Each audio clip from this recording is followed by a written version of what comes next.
For thousands of years it's been cold enough for glaciers to form here on top of the Rwenzori Mountains in Uganda, but not for much longer. Most of the Rwenzori glaciers have already melted.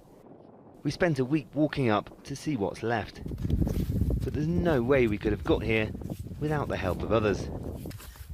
Like all the mountain guides, Moses Cassine is trained to haul himself and a tourist out of a deep crevasse using only an ice axe. Cutting footholds for us is easy for him.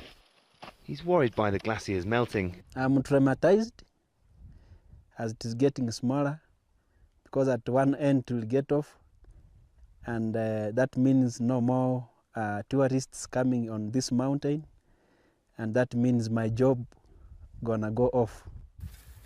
The glaciers are in the Rwenzori Mountains National Park. Below them lies an extraordinary ecosystem, home to many unique species of plants and animals. Muhindo Matovu knows the park better than most. He was a poacher here for nearly 40 years before he was hired by a trekking company to find and create new footpaths. The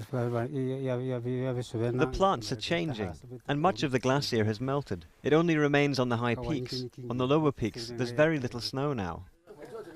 And while the park is an ecological treasure trove, it's the glaciers that attract the most visitors, nearly 2,000 a year. And that provides jobs for hundreds of people from the local communities. Miriam Bamboo says working as a porter for expeditions pays much better than her previous work as a market trader. The job is really good for me because each time I do a trek in the mountains, I am able to pay school fees for my child, to buy food and other things for my family.